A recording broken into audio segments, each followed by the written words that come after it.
Kia ora tato, everybody. Bruce Arrell's my name. I'm the head of the Department of General Practice and Primary Healthcare. And it's my pleasure to welcome you to this Red Rash Made Easy tutorial, which is going to be run by H Clare, who's been a final year doctor in training at Greenstone Clinic.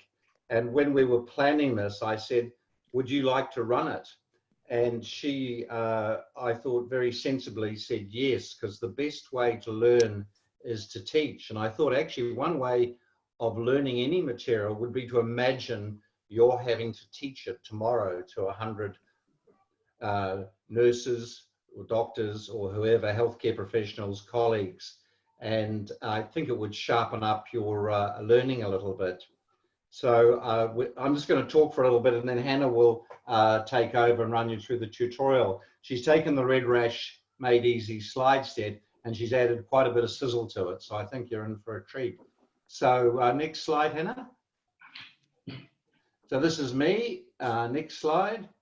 This is Tanner Fishman, who helped put this together back in the old days, the Red Rash Made Easy. Next slide. This is Amanda Oakley. So she's the grande dame of dermatology in New Zealand. She's the maker of DermNet, and DermNet, if we can just go to the next slide, gets 2 million hits a month, and it has all the possible skin conditions there, but you do need a diagnosis, and they do actually have a tool there which allows you to make a diagnosis, because one of the things that terrifies most health professionals is red rashes, which is interesting. Because they rarely kill anybody. I often say if I had a red rash in this room and a cardiac room rest in room B, you'd all go to room B because you feel you know what to do.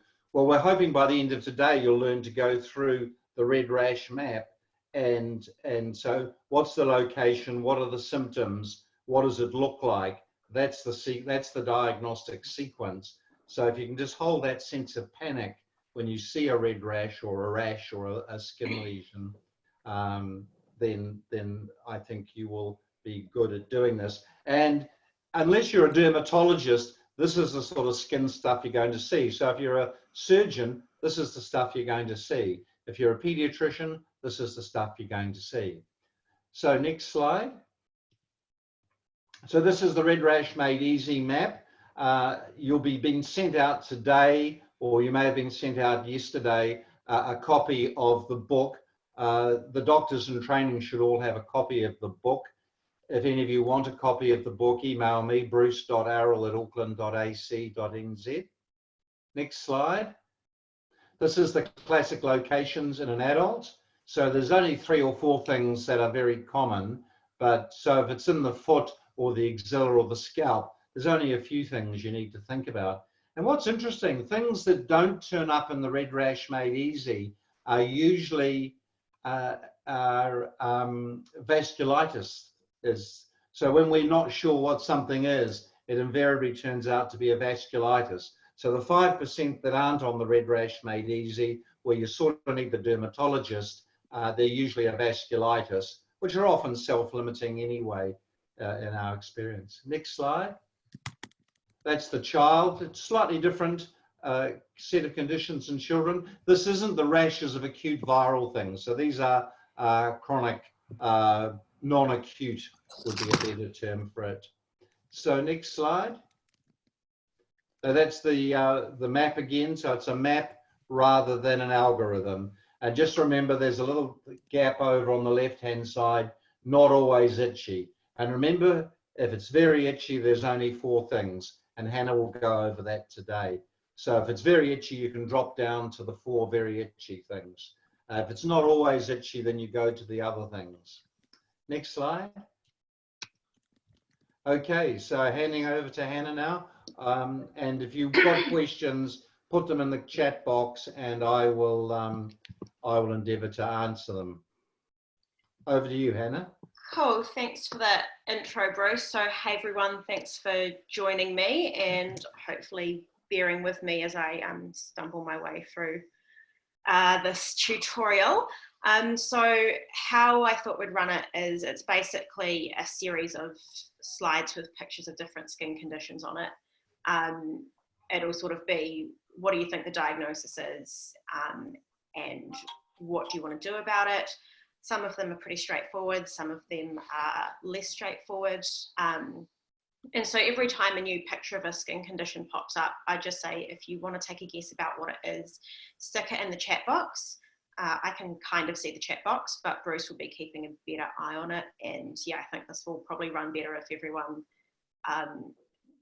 just as soon as you've got an idea about what's going on, put it in, and then it just makes it run a bit smoother, I think. So we'll get started. So the first one's a pretty straightforward rash that most of us have seen before. So does anyone want to take a guess about what?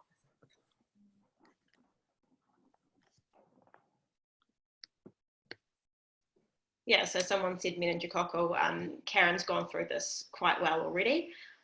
So the main thing about this rash is, would you expect it to be blanching or non-blanching? And how can you check this?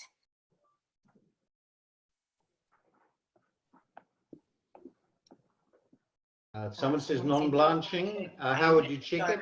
Press the glass. Yep. Yeah, so the glass test is, again, Karen's taught us about this already, but I thought it was a really just good way of thinking about it. So if a rash, you push it with glass and it goes away, then that's less concerning. But any rash that doesn't go away, you're thinking meningococcal.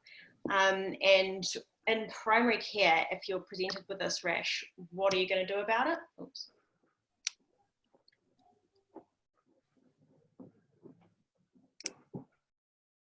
Antibiotics, give antibiotics. Cool. Yeah, so I mean, I won't dwell on this one too long because we've been over it a bit before, but immediate referral to secondary care, bells and whistles ambulance. The antibiotics in primary care was an interesting thing that I wanted to touch on quickly, because we all know that antibiotics are important as soon as possible, really. And although ceftriaxone is the one that's sort of written down on health pathways as the ideal, really any sort of penicillin-based drug that you've got in primary care, and Bruce, correct me if I'm wrong, is better than nothing. You really want to get the drug sort of in the system as soon as possible. Yep. And it's on the sort of guidelines, it says IV or IM. And so I was thinking, is one better than the other? Because I think personally, if I saw this, my panic reaction would be, let's do IM because it's quicker and they'll get it in their system quicker, and then I don't have to try and cannulate a child. But I looked on the Starship guidelines and they basically say IV is preferred if it's possible, if it's available, and if it's not going to lead to delays. So on to the next rash. This is what looks like a small child with this oozing, crusty rash on their face. We've got a few votes for impetigo. Again, this one's sort of straightforward and we've seen it before. So yeah, this is impetigo. And what can we see on this rash or these lesions that are like the characteristic feature of impetigo? So Ahmed and Nick have said golden, which is exactly right. So if you see that golden or honey-coloured crust on a facial lesion, especially in a kid, you're thinking impetigo, and that's because it's to do with the Staph aureus. So the majority of impetigo is caused by Staph aureus, although some can be caused by group A strep. It's usually on the hands and the face, so those really exposed areas, but it can also be found on the trunk or on the perineum. It's classically non-painful as well, so it's maybe a little irritated, but the child's not going to be complaining. So it's a visual thing. Yeah, so they're usually reasonably well, although sometimes have, a mild fever maybe, or mildly sort of a little bit unwell. Any ideas about what you would do about a child with impetigo and what medications you might think of? Somebody said fusidic acid there. Cefalexin oral, fusidic acid, I'm just reading out oral flu clocks, depends on number of lesions. Yeah, so I think those are all really good answers. So if it's, speaking to that answer of depending on the number of lesions, if it was just like, maybe they had 1 or 2 lesions, they were pretty minor, then you could just use like antiseptic cream like Cristoderm and do a dressing. But my understanding is in most cases you would treat with an oral antibiotic, and you can use cefalexin or flucloxacillin. So well done to people who put those on the chat. In terms of topical antibiotics, my understanding is that they are not really recommended in most things anymore because they're not that effective and there's a lot of resistance out there against them. Bruce, do you have any thoughts on topical antibiotics for this kind of thing? We're trying to preserve the effectiveness on them so we can use them for nasal carriage. It's going to be an interesting balance because if we don't use them at all, the manufacturers may stop making them available. But yeah, the resistance once you start using it, when these became over the counter, the resistance went up to like 50%. So it is difficult with a small area to want to give oral antibiotics. So you have to use your judgment. Yep. Sorry? Sorry, comment?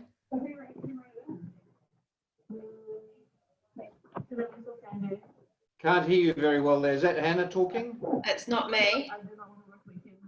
Okay, I'll just see. I can maybe turn the microphone off.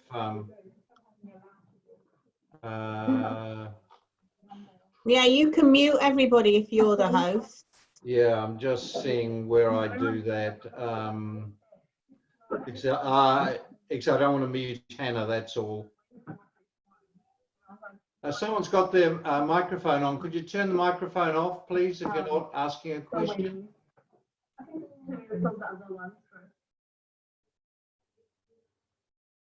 That's better. Where you go, Hannah? All right. So the final thing that you want to think about when you're treating impetigo is keeping in mind that it is very contagious. And so it's quite important to inquire whether anyone else in the house is having the same problem. If possible, check them for any evidence of it. And then treating other household members if they've also got it.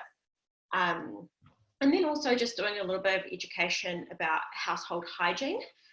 So that's things like trying not to share clothes or bedding or towels with a family member who has impetigo.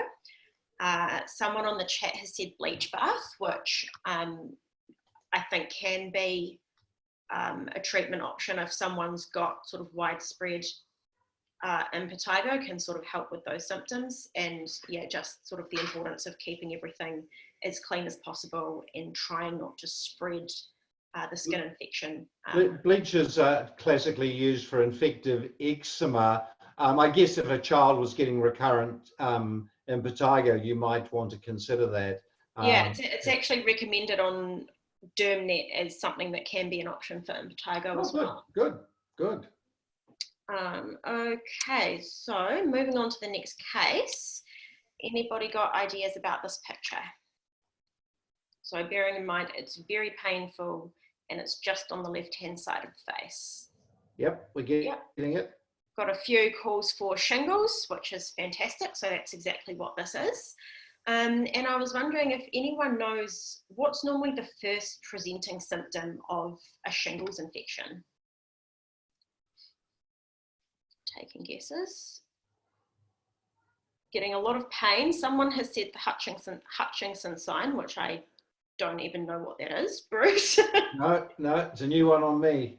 Cool. Well, we've got a few for pain, and yeah, that's the answer I was looking for too. So you normally won't see the rash first, but people who are about to get shingles might feel pain in that area. They might feel fatigued, lethargic, headachy, and can sometimes even be feverish.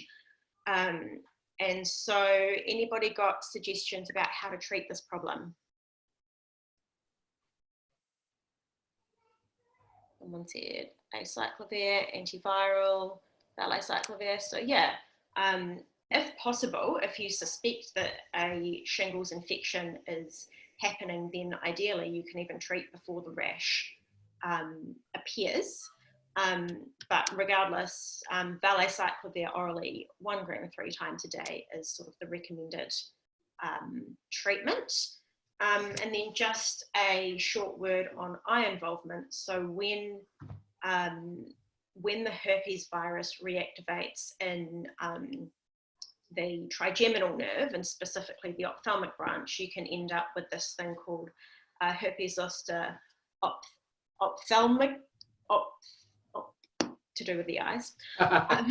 Is it ophthalmus or ophthalmicus? Ophthalmicus, I think, yeah. Ophthalmicus. Yep. And that is very important because it's potentially sight threatening. And an interesting fact that I found on DermNet is that people who have lesions sort of on the side of the bridge of their nose, that is most commonly correlated with HZO. So if you suspect even slightly a shingles infection in that area or in that dermatomal distribution, then early treatment is extra important. It's known as the nasociliary branch of the 5th nerve, and I only learned that through learning skin stuff, not through learning anatomy. So I'm not showing off here. Cool, okay. Treating for up to 7 days after the rash onset. And there's that dose again. Okay, next case. This is one that I'm sure, someone said immunization for older people as well, which is a great point. And yeah, if your patient is willing and wanting it over 65, then it's a really good thing to encourage. And just a small point on that, it only gives a 3% absolute benefit. It's rather surprising to me that it's a free immunization. You used to have to pay $200 for that, which was interesting. There's a better one coming down the pipeline, but it is free. And it's a good reason to get the oldies in, to get their flu vax and get their Zostavax and anything else they might need. They may need a pneumococcal vaccine if they're prone to respiratory infection. So it's part of that package. And Karen Hawes, the New Zealand champion of immunisation, and she's just reminded us there. Thanks, Karen. Okay, so moving on from shingles, we've probably all seen this rash either in general practice or in hospital. So off the bat, what do we think this one is? A query cellulitis. Yeah, so this is cellulitis. And so it's painful, it's spreading, it's in a common area for cellulitic infections on the leg. And so what are we wanting to do about this one? Can anybody suggest? Yeah, antibiotic, flu clocks. Yeah, so as a general rule of thumb, sort of skin infections caused by sort of staph or strep, flucloxacillin is a good option. So the recommendation here is quite a high dose, so Fluclox 1 mg TDS with food for 5 days. And then if it's not responding, or if there's other reasons why you don't want to give oral, you can consider community-based IV antibiotics. So things like if you've got a patient with severe peripheral vascular disease, with venous insufficiency, very high BMI, or if you think maybe they're a little bit more unwell but don't quite need to go to the hospital, then you can do IV cefazolin, 2 grams, and just get them to come into the clinic for that. And then the other thing that you can consider adding to treatment, and I must admit I've never seen this done, so maybe Bruce you could speak to this a bit, but is this adding probenecid to your Fluclox regime. And does anyone know what probenecid does, why you might add it, what its benefit might be? Yep, Cripper's got it there. Yeah, yep. Someone said increase the efficacy. So yeah, that's exactly it. Yep. It acts on the renal tubules. It just means that less of your flucloxacillin gets excreted out, and so your plasma concentrations stay higher for longer. and it does a better job. So yeah. And ironically, the preventacid's more expensive than the antibiotic in many cases. Yeah, like I've never seen it, but it's sort of good to know what it is and what it does. We have some in the clinic actually, Hannah, if you want to have a look. It's part of the IV pack. Right, cool. Some other people have said some other really good things about cellulitis on the chat as well. So sort of the non-pharmacological aspects to the management. So mark around the rash to track the spreading, really important. Consider admission of risk factors or if they're really unwell. In terms of swabbing, in case of resistance, Bruce, in general practice, would you routinely do it or would you only swab if it's pretty hard to do because usually it's under the skin, so there's nothing to swab. So the rule of only giving antibiotics when you have a swab doesn't apply in this situation because you can't get a swab. It would be great if you could. It would if we had some way. The one thing you can do is a CRP. If you're not sure if it's cellulitis, and sometimes you're not, some people seem to get recurrent infections and they end up getting loads of antibiotics. So one way of checking is a CRP and monitoring that. It should come down with treatment. Or if it's not up, it probably isn't cellulitis. So yeah, unfortunately, there's no gold standard test unless they get a septicemia and you find it on the blood. But of course, that's a fair way down the track and they're probably starting to get sick and may need to be in hospital. So yeah, it's more a clinical diagnosis, sadly. Right. And then just the other sort of non-drug thing that I didn't put on the slide, but if I learn anything from general surgery, it's the whole rule of elevate with 3 pillows and do this as much as possible while you're recovering. So that could be a really good thing to make sure patients know in general practice and sort of drum in that leg elevation is really important, you know, as high as they can manage for as much of the day as they can manage as well.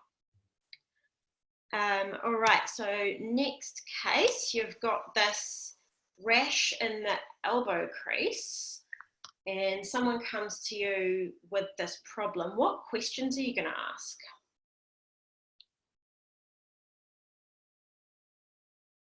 Yeah, so Joe said on the chat, is it itchy? Some people saying, is it itchy? And yeah, that's exactly right. So that's really the most important question, especially for this rash.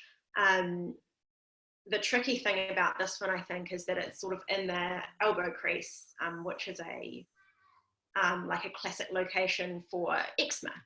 But if they say it's not really itchy, which this patient did, then you're thinking, yeah, it's in an eczema location, but I don't think this is eczema. And Bruce's rule of thumb, if it's not itchy, it's not eczema. Good operating rule in primary care, actually everywhere really. And if it's not eczema, you need a dermatologist at that point. It's going to be something very weird. Yeah, but then there's, this is a picture of eczema. So this is a very itchy antecubital fossa, which is eczema, but this one that we're talking about is not. And as someone's rightly already said on the chat, this is a fungal infection. And the main sort of thing that makes you think of that is that sort of well demarcated sort of spreading peripheral plaque, or like the, what's it called, Bruce? Is it a plaque? The peripheral scaling. Scale, the peripheral scale. Yeah. So you can imagine a little fungus Bruce, yeah. munching its way out asymmetrically. That's, I think, like a little Pac-Man chopping its way out in all directions. Yeah, so what would you do about this, again, in the primary care setting? So would we want to do any sort of swab or scraping, or would we just treat? What would we treat it with?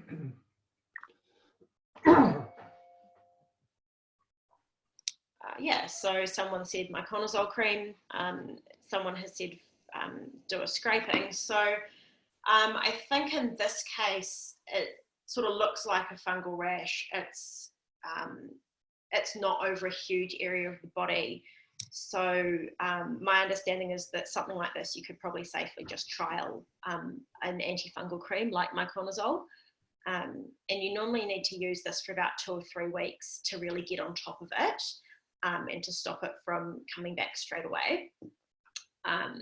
So yeah, Bruce, my interpretation of this was that we wouldn't normally do a fungal scraping for this in general practice. Yeah, no, I think that's right. 'Cause in primary care, we often do a trial of treatment. So I think it's a fungus. I treat it with antifungal. If it gets better, it was an antifungal. So the effectiveness of treatment confirms the diagnosis. Now, if you're a dermatologist and seeing this, you're going to want to have a scraping, because by the time that lesion gets to a dermatologist, it already would have had a number of treatments from a GP. And it's nice for the GP to know, but for the dermatologist, they need to know. So primary care, it's nice to know. Secondary care, you need to know. So you just have to remember what setting you're in. And of course, the scraping costs about $20 or $30. The medicine costs a couple of dollars. So you're actually going to put up student fees if you do scrapings on everybody for these fairly obvious. I'd say clinically with that one, you can call it a fungal infection. It's common, it's asymmetric, and it's got a scaly edge. And it's not particularly itchy in that location. Cool. All right. So that is our first fungal rash of the day. This next picture, this woman has developed these clusters of sort of red lesions over her whole body, and they're extremely itchy. Taking, so someone said flea bite, someone said drug allergy, someone said scabies. Now I've lost the chat box. So these are insect bites, which is not necessarily sort of obvious on just looking at it, but I guess this is a scenario where it would be quite good to take a bit more of a history as well. But this is what is sometimes called the breakfast, lunch and dinner sign, which basically means it looks like some insects have had breakfast, lunch and dinner on your skin. So given that these are insect bites, any suggestions on, yeah, so someone said bed bugs as well, which I guess would count as well, bomb your room. So in terms of treating the actual rash, forgetting about treating the cause for a moment, but in terms of treating the itchiness, any ideas?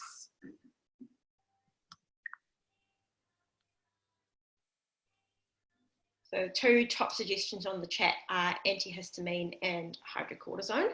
They're both correct. So antihistamines and steroids can both sort of just calm down that immune response from having those bites. Steroid, you can use a level 3 steroid, and we'll talk about the different levels of steroids a bit further in the presentation. So a level 3 steroid is quite a strong one. And then you can also use antihistamines, preferably the non-sedating ones, loratadine or cetirizine. The itchier it is, the stronger the steroid. And this is a pretty itchy. Any of you who've ever had this, you're going nuts with this. It's a major itch, so you need ideally a level 3 is usually enough.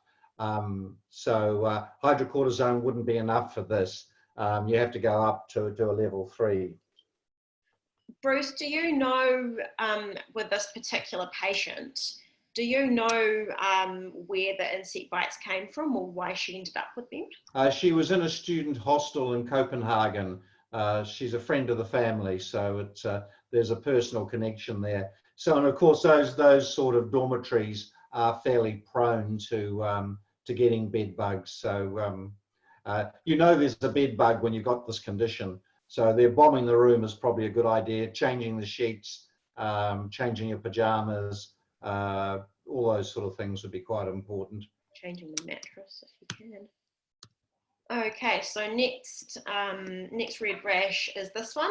It's very itchy. It's got smooth, large areas, and it is all over the body. Yeah, so a few people in the chat saying urticaria, which is exactly right. So urticaria is sometimes known more commonly as hives. It usually self-resolves and you don't really need to investigate too deeply into what caused it. Sometimes it will be obvious, sometimes maybe not so much. If somebody presents with sort of acute onset urticaria, the most important thing to do is check that they're not having anaphylaxis, because urticaria can sometimes be a sign. But more often than not, it's something that, you know, comes and then goes away by itself. And then chronic urticaria is urticaria that happens every day or most days for 6 weeks or over. But my understanding is that this will still self-resolve eventually. What can we do for somebody who's suffering from urticaria?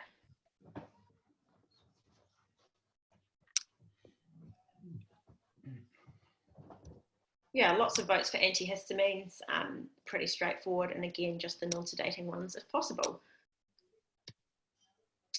Next case, we have this hand. It feels rough to touch. It's extremely itchy. There are blisters. Any ideas? So I'm just watching the chat. There's a few different things coming through here.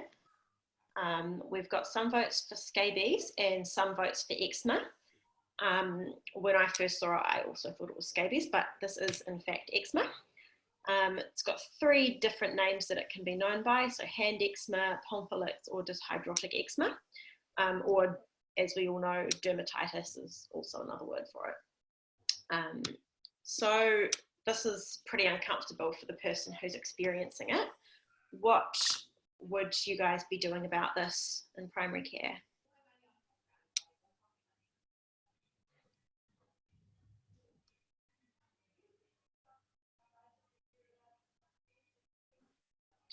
Just watching the chat, a few things are coming through here. So antibiotic, avoidance of allergen, topical steroid. Yeah, so all of those are sort of correct to some degree. So with eczema, there's sort of this three-step way of treating it, and that's sort of regardless of where the eczema is on the body. So the first thing is when you wash, you must do it with non-soap cleansers if possible. And that's why the COVID pandemic has been a nightmare for people who get eczema on their hands, because there's all of this washing often just with soap that has to be done. The second thing that you must encourage your patients to do if they get eczema anywhere is moisturize, moisturize, moisturize, using a plain fatty cream like Sorbolene or Cetamacrogol, and trying to avoid like sort of more fancy or perfumed moisturizers.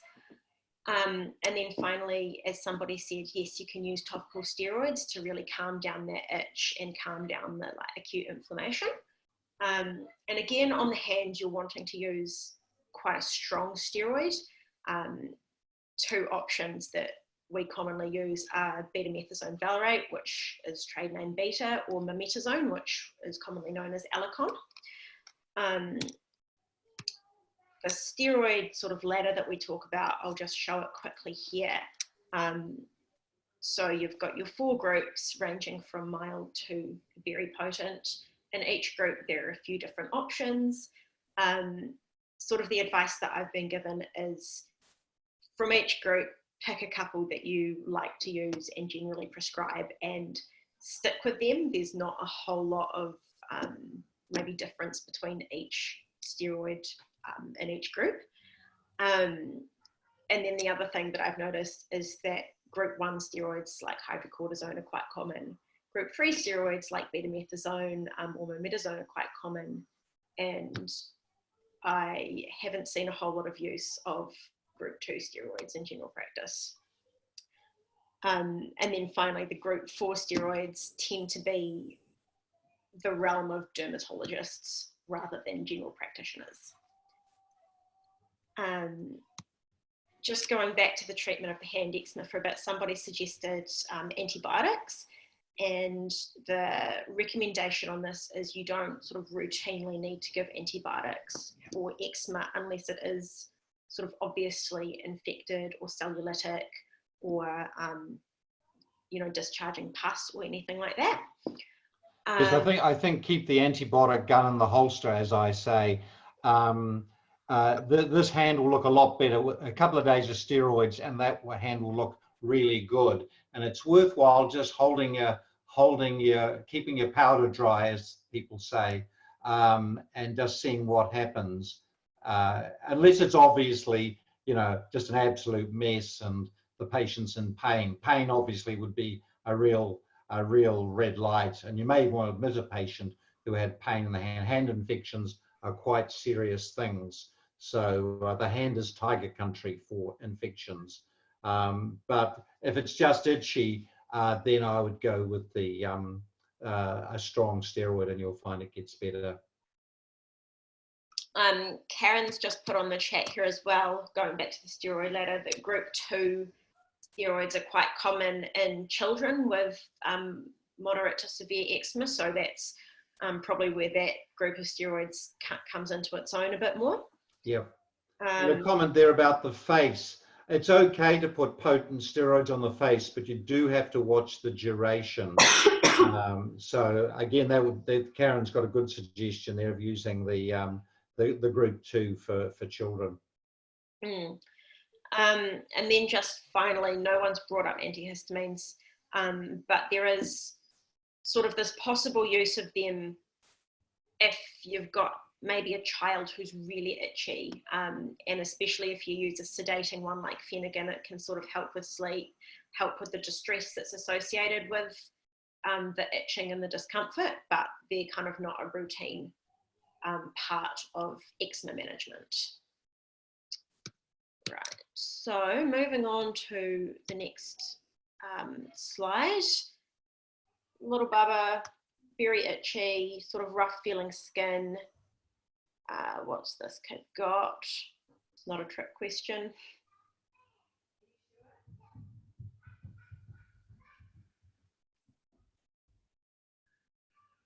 Yeah, so a few people have said it here. So this is another case of eczema. This is eczema on a little baby. Obviously he's got it on his face and it looks quite uncomfortable.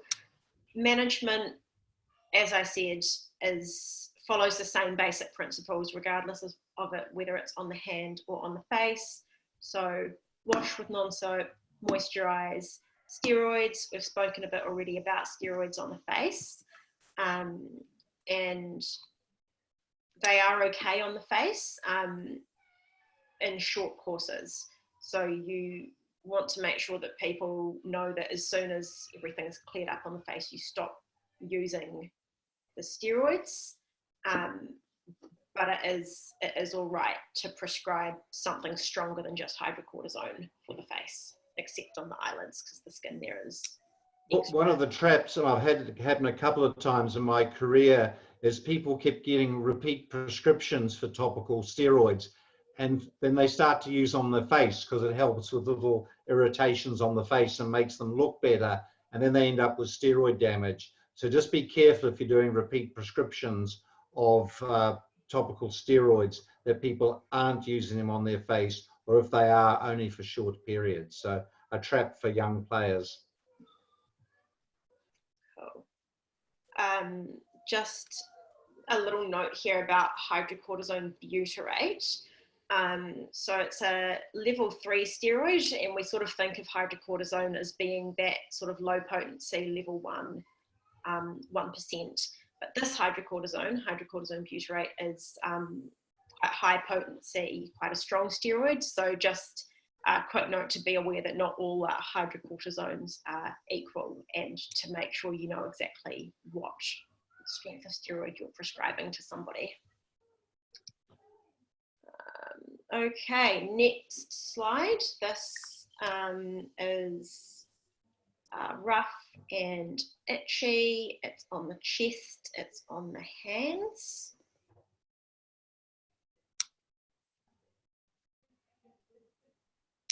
People have been suggesting the diagnosis for this one in previous slides, so it's been in the chat, but it hasn't been the answer until now.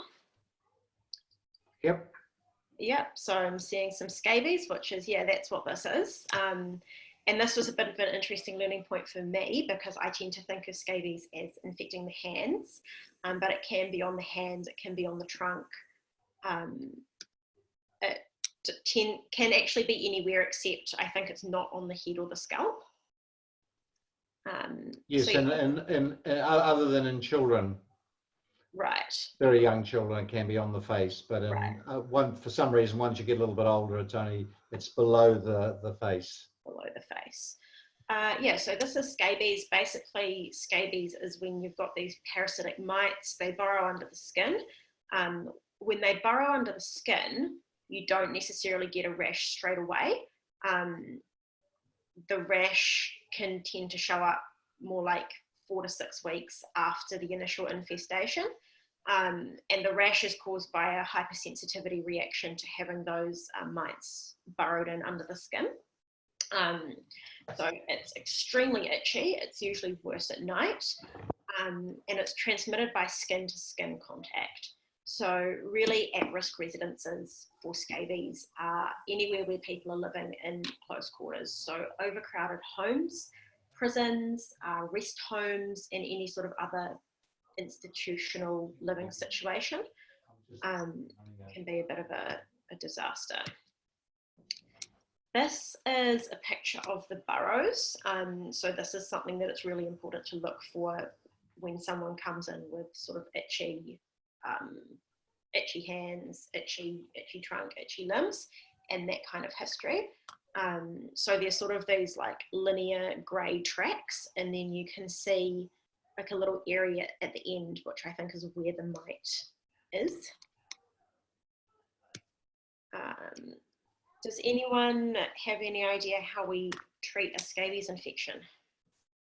Yeah, someone has said permethrin, which is exactly right. So permethrin is a topical application. It needs to go all over the skin, except on the face because scabies doesn't usually affect the face. It is the most effective option, but there is another option, which is an oral tablet called ivermectin. This requires specialist approval. It is much more convenient to take a tablet than to put a cream all over your body, but it's quite expensive. It's actually not as effective. So the main reason why you choose to use ivermectin instead of the permethrin cream would be if you needed to treat a lot of people for scabies. So for example, if there was an outbreak in a rest home, it's probably not feasible to try and do a topical application of permethrin to all the residents in the rest home. So that's where ivermectin could be a better alternative.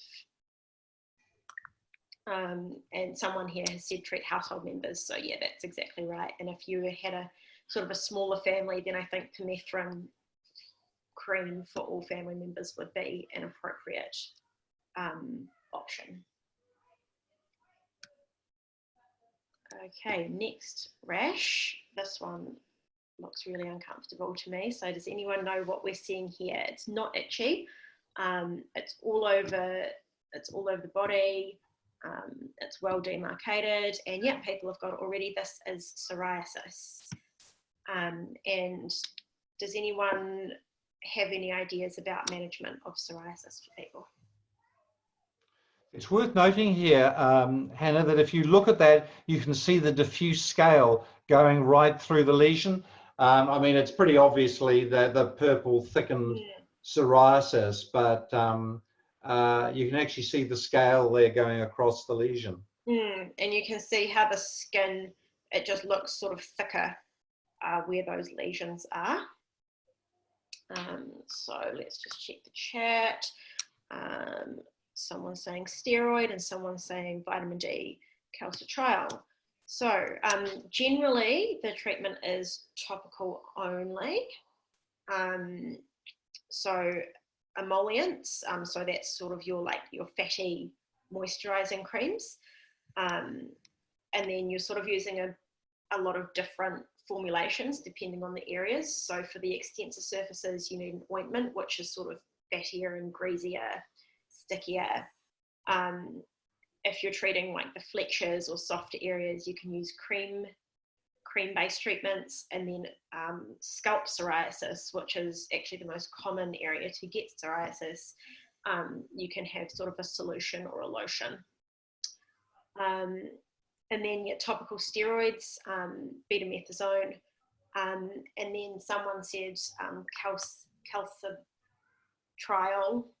calcipotriol, so that's your vitamin D. So there's, basically there's quite a lot of different treatments, and they tend to be topical rather than oral medications. Question there, Hannah. Karen Hoare has asked, what age does it usually start? I think she's going for honours here. I don't know the answer to that. Yeah. Karen, what age does it usually start? Unmute yourself and let us know. No, it was a genuine question, Bruce, because I rarely see it in children. It doesn't usually start in children. So I think that there are sort of two age groups. It's people in their mid-20s and then people in their 50s is normally the age of onset for psoriasis. So Well, that makes perfect sense, because I'm an NP for children and young people up to 25. So you just answered that beautifully. Thank you, Hannah. I must check that with Amanda. That's very interesting. It's actually very common. It's about 3 or 4% of the population, not necessarily as bad as that. But of course, you don't see it because it's so sort of it's sort of unsightly at one level. I mean, it's just a human condition. And you can't imagine walking around the beach with your shirt off showing your psoriasis, although it's probably one of the best things you can do for it. Sunshine is a very good treatment for psoriasis, but I think people generally keep it under their clothing. So I think the other thing is that the most common manifestation of psoriasis is to have just scalp psoriasis with it nowhere else. And so a lot of the time, if people have lesions under their hair or whatever, then you might not even notice. Does it have any kind of links with stress and psychology, Bruce? it's certainly the symptoms get worse, and I think there's an association with drinking alcohol too. You sometimes see people who are reclusive, heavy drinkers, and they've got terrible psoriasis, unbelievable stuff, the sort of stuff of nightmares. That might be chicken and egg, though, because I had an ex-sister-in-law who had psoriasis, and she developed it when she was 26 or about that time. Yeah. And it used to make her really depressed because it's a very unsightly condition. I think it goes both ways. I think it is unsightly, and stress will make many skin conditions come out, so the skin is a good barometer to what's going on in your soul and psyche. Yeah. I think from what reading I did, there's definitely some, links to alcohol, links to obesity, and some sort of like lifestyle links, and also a bit of genetic link as well. So on to the next condition. So this is the picture is from underneath the breast, I assume. And so this is salmon pink, it's thin, and it's sort of spread over the creases.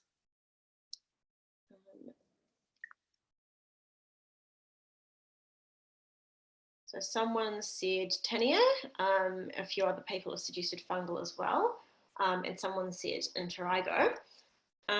So this is actually seborrheic dermatitis, which, I also, when I first looked at this picture, my initial thought was fungal as well. So seborrheic dermatitis looks a bit different to how I always imagine it looking. So it is this sort of thin scale, and can be quite itchy.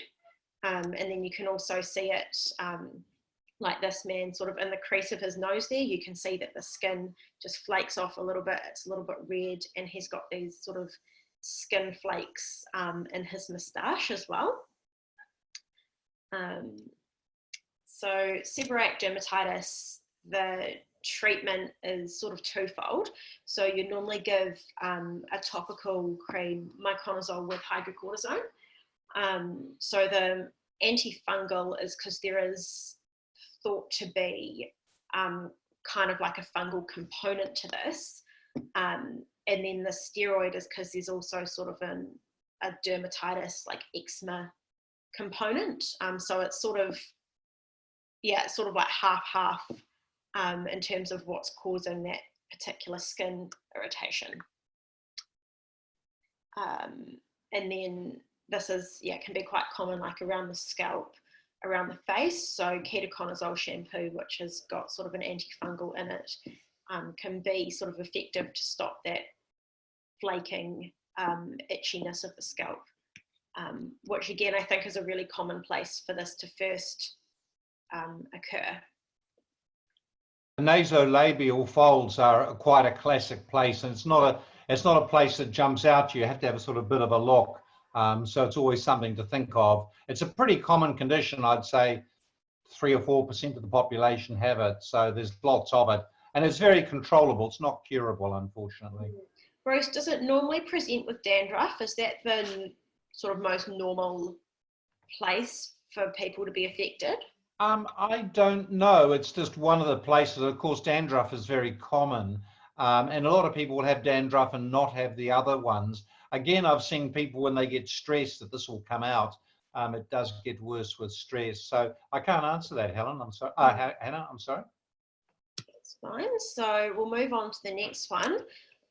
So we've seen this a little bit already, but it's an asymmetric peripheral scale. This is on the sort of chest trunk area, and it's not overly itchy.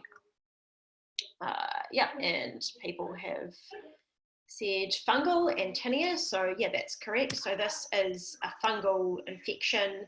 Tinea, if it's on the body, we say tinea corporis, corporis just meaning body. So what would you guys do for a patient who came to see you with this level of fungal infection?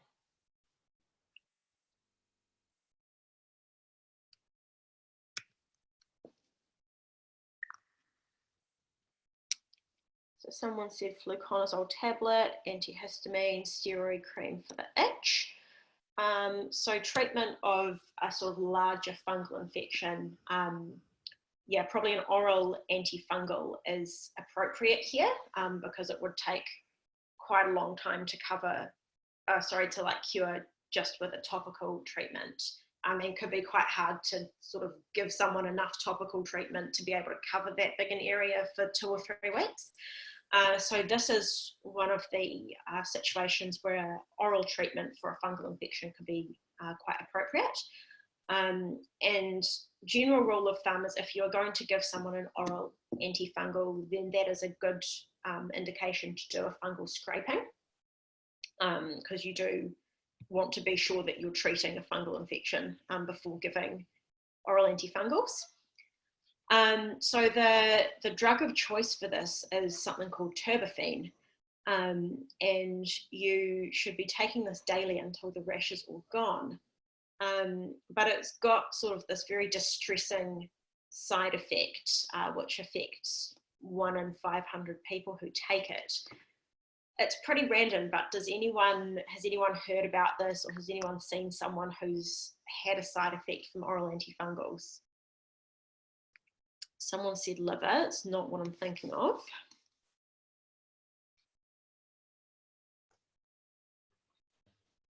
Someone said hearing, which is getting warmer to what I'm thinking of. It's not immunosuppression.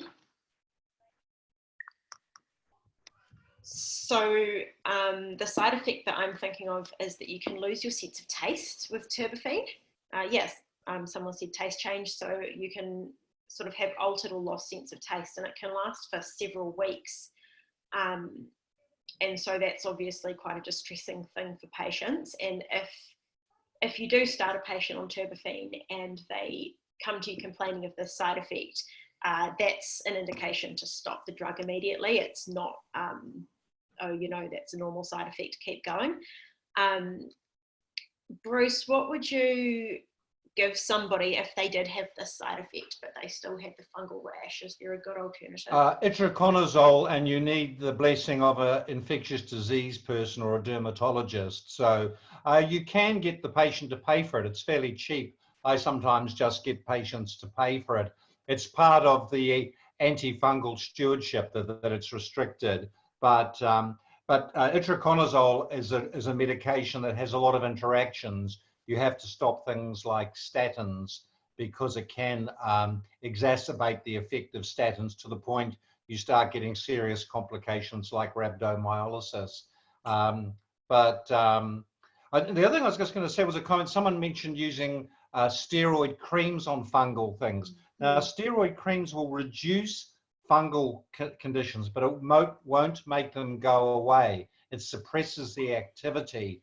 And so if something's not going away and you're giving steroids, you might be treating a fungal infection. So you should stop the steroid, do a fungal scraping, and use a fungal.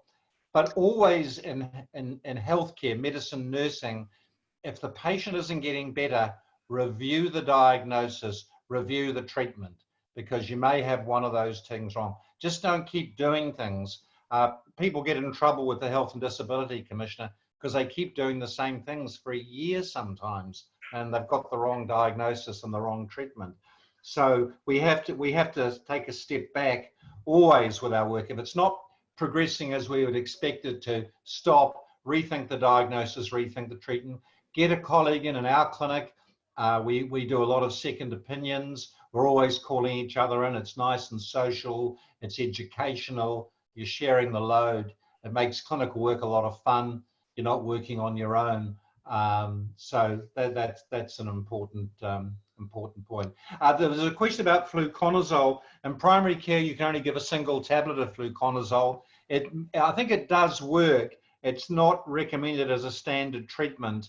And I think you probably have to get a special authority to be able to prescribe more than one tablet, which of course you're going to need about 3 weeks for this. You possibly could get the patient to pay for it. I don't know what the cost of fluconazole. It's probably not very expensive either.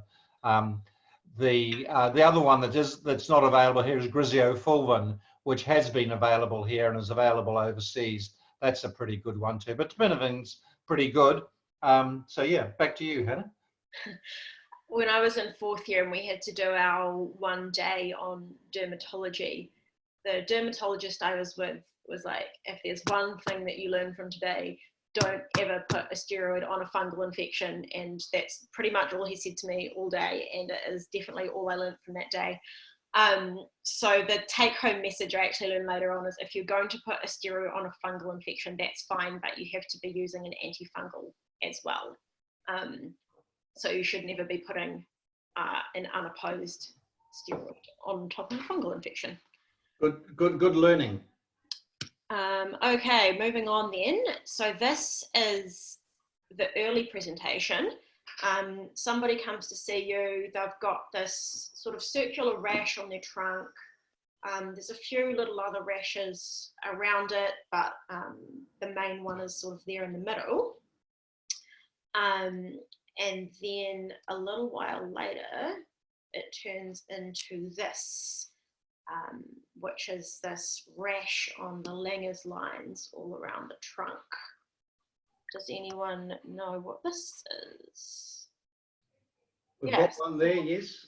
Someone's got it straight off the bat. So pityriasis, it's actually pityriasis rosea, so not to be confused with acne rosacea. So pityriasis rosea starts with a herald patch, so sort of one main sort of like slightly itchy patch. And then over, I think it's a couple of weeks, it sort of turns into this widespread rash, and it follows the lines of tension of the skin. And it forms this eventual fir tree pattern all the way down the back.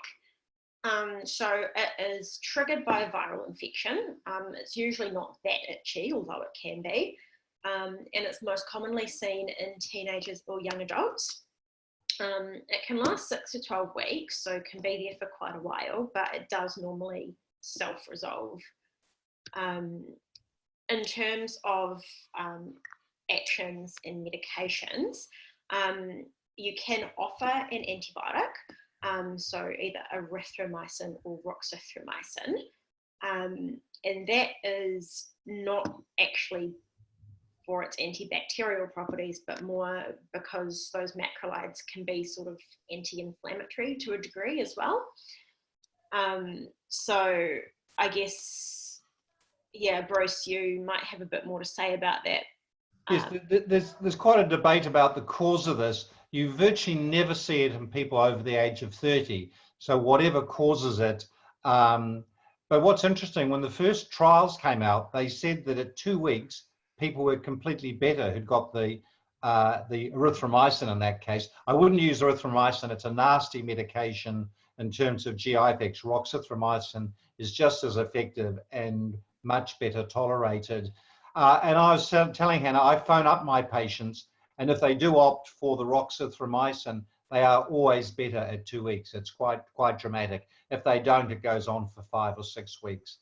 Just remember this, I don't know if you're going to mention, Hannah, the differential is syphilis, but the patient with syphilis will be sick and have lymphadenopathy, and you don't touch the skin in those people. Sorry, I may be jumping the gun there, Hannah. No, that's okay, because you did tell me and I forgot to add that in. But yeah, I guess in a young person, would you test for syphilis anyway, or would you just treat as pityriasis rosea unless they were unwell? It would be, I mean, I guess you can ask a sexual history, but most sexually active people are quite happy to have a STD check, I would say. So better to be safe than sorry. It'd be terrible to miss a syphilis. It's so treatable in the early stages. So I would offer that to say, would you like to have a blood test to check for any STDs? And most sexually active young people will be happy with that.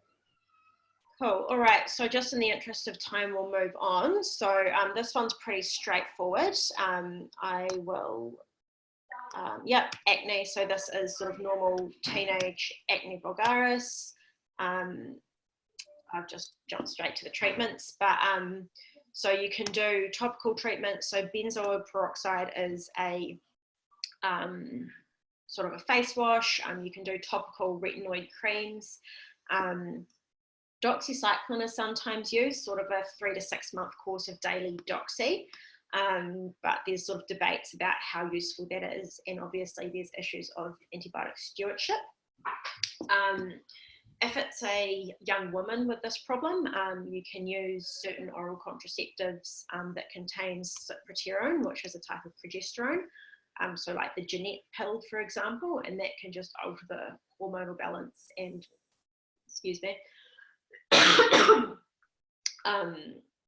improve the symptoms. And then finally, we've got this option, isotretinoin, 6-month course, and it can be really, really effective in people who are suffering from bad acne.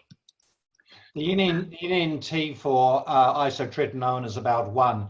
Pretty well everyone gets better. Just remember, some women need 3 courses in their lifetime. They don't get acne as bad as men, but often women get it back again in their 40s and 50s. So a course of isotretinoin is wonderful. And then, does anyone have any ideas about the most important things to sort of monitor or keep an eye on when you're giving someone isotretinoin?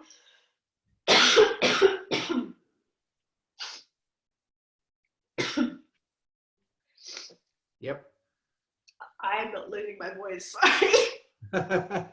Bruce, can you take over for You want me to take over? Okay. Yeah, so it's teratogenic, so contraception is very, very important. Although it's interesting, Marius Rademacher says he thinks there may be less teratogenicity at the lower dose, but the standard advice now is consider it a teratogen. It's considered to do damage in 50% of infants, so termination becomes a fairly pressing issue there. Do you want me to put my slides up, Hannah? Yeah, sorry, Bruce. I just need to go and get some water. Okay, we'll change horses here.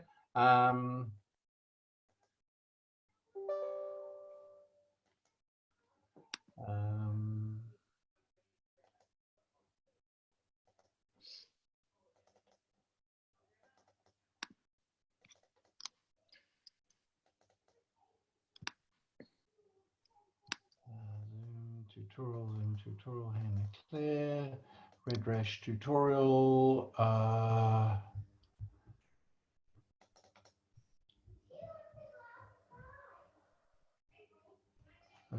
Okay, F5. Sorry, folks, hope not going to make you motion sick here.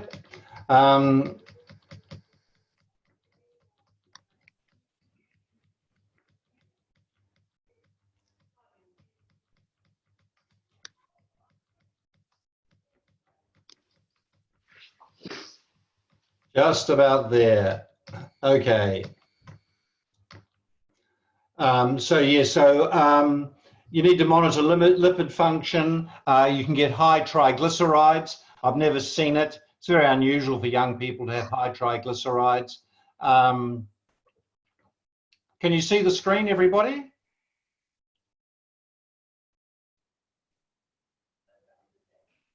Oops. Can you see the screen, everybody? No, Bruce, have you shared it? Yeah, let's just, yeah, okay, sorry, I'm talking to myself, I think. There we go. Can everyone see that? Bruce, I've just done a comment about the importance of checking women for make sure they're pregnant, because we've had one in our clinic. Yeah. And I know from Pharmax data, they can follow up the women who became pregnant on isotretinoin. Yeah. And do you remember we instigated a much better system with checking our women on ISO in the clinic? You really absolutely don't give the prescription until you've got the negative pregnancy test. The woman who got pregnant, we would have thought would have known that wouldn't have happened with. So you can't really, you know, you have to assume people aren't necessarily going to be logical or rational. You also have to check their mood. Having said that, we know people with severe acne have low mood, and it does give them hope. What I find interesting is that people always take their medication. Very rarely do they don't take it. They're so keen to have a good skin. It's a big driver. It doesn't matter if they miss the odd pill either, whereas with doxycycline, it does. It's probably why we think doxycycline is useless, is because people don't take it regularly. But isotretinoin, you can miss a few tablets and it's not a big deal, although you don't encourage that. There's a really good, can I just say, there's a really good assessment scale you can use, the Cardiff Assessment Acne Disability Index. It's just 5 questions that demonstrates how much of an effect that acne can have on young people. So it's CADI, just Google it. Okay, so this is a not uncommon problem. Usually you see it in younger women. They come in with a lot of makeup on and you can see a red rash under the makeup. You hijack them and say, I notice you've got a rash there. Before they get embarrassed, you say, we can fix it. What often happens with this is they've been using steroids on their face, and this is perioral dermatitis. So this is like an acne around the mouth. It's due to using moisturizer. So you have to get the patient to stop using moisturizer, but it also gets better with a course of doxycycline. It's also around the eyes. This is an older lady who's got perioral facial dermatitis, and the treatment for that is stop topical steroids, stop facial moisturizer, and 4 to 6 weeks of cortisone, of doxycycline, sorry, and that's the lady after a month of doxycycline. It's very hard to get patients to stop using moisturizer. There's almost like an addiction to it. I guess it feels nice on the face, but if you get this condition, it's providing a medium for the lesions. Hannah, you ready to go back? You want to carry on? Yeah, I can carry on. Should I go back to sharing my screen, or do you just want to control from your end? Might be easier. Okay, you just tell me when to change the, and so we're going to have to stop in just about 5 minutes. Yeah, that's fine. I mean, there's only 3 or 4 more cases to go anyway, so. Okay. And the answers are there if people want to. Yeah. So we can just rip quickly through the rest of them. Just rip it through key points. Okay. Yeah, so have we done this one, or is this? No, no. Okay, ideas on what this is. So someone's come in, they've got this big brown scale on their big toe. Someone said a fungus infection, which is exactly right. So this is what we call, it's tinea again, but it's tinea unguinum or unguium. Someone said tinea pedis, which is not correct for this one, and we'll talk about that a few slides forward. So if you Hannah, maybe just give the answers. I think at this point, since just so we get through the slides. Yeah, okay, that's fine. Okay. So you can change the slide then. So for this, yeah, any ideas on how to treat, you can go to the next one. And the next one, yeah, so someone said terbinafine. So exactly, this one's not going to respond to topicals. So you can do a nail clipping and do oral treatment. And hopefully they'll be good as new. Next. Well, that's good as new. Beautiful. All right, next slide then. So this is someone sort of scaly, they've lost their hair. It's not a great quality picture, but any ideas what's going on here? Yep, so this is again tinea, this time it's on the head, so it's tinea capitis, and we would treat that by... I just might ask Karen, do you see very much of tinea capitis? I haven't seen it for ages. You see more kids? No, I don't see a lot of it. Yeah. Not in, no, to be honest. Yeah. I wonder why it's gone away. More shampoo for kids? I don't know. Maybe, yeah, maybe. So It's difficult to give terbinafine for kids because it only comes in an adult form, so Yeah. you have to crush it up into little pieces. Yeah, so for that, either the ketoconazole shampoo or you could do oral treatment as well. Generally need oral for that because it's in the hair roots. Doesn't get better with topicals, interestingly. Right. Technically. Okay, so let's just... One. that's tinea capitis and tinea unguim. Yeah, so I think the major take-home message there was just that mycology is important for those ones because you're doing oral treatment. 55-year-old, he's got these red cheeks with pustules on them. If I just do the answers, this is acne rosacea. So it's a type of acne that you tend to see in older people. And there's a few different options, both topical or oral. So you can offer a course of doxycycline. You can give metronidazole cream or gel, or there's sort of a whole bunch of like topical creams, and isotretinoin, which is normally for young person acne, can also be useful for this acne as well. This is the tinea pedis that someone talked about before, so otherwise known as athlete's foot. This is treated with topical miconazole or any antifungal cream, usually for 2 to 3 weeks. It does recur quite a lot, so it's really important that you teach the patient about drying their feet properly and wearing nice breathable footwear. You get onto it because you don't want this getting into a person's toes, because then you've got 6 months of a potentially nasty treatment. So and it's a condition of winter, and it seems to just affect some people. It runs in families, and it's probably just due to local resistance, I suspect. But winter's a bad time for tinea pedis. Okay, we've got that. What's next? Okay, and then nappy rash. No, yep, so this is nappy rash. This is common in little kids. So this is usually triggered by a candida infection because you've sort of got this damp, moist place, and then the redness is like a dermatitis reaction.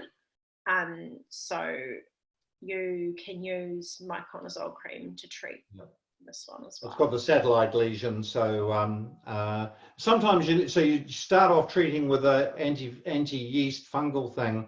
You may have to add a little bit of cortisone because there's quite a vigorous eczema underneath it. So it's a bit of an art treating nappy rash sometimes. But if you give both steroid and anti-yeast, sometimes they will offset each other, a bit like the dermatologist said to you, Hannah. So this is a situation where you might want to try the miconazole first. So, okay. You may want to do a swab also, that may help. And this is painful lesions on hair follicles, folliculitis. You can take a swab, usually a staph, unless they're a spa pool user, in which case it may be Pseudomonas, and then you've got a big problem. Swab, staph, 1,000 milligrams, and that's the end.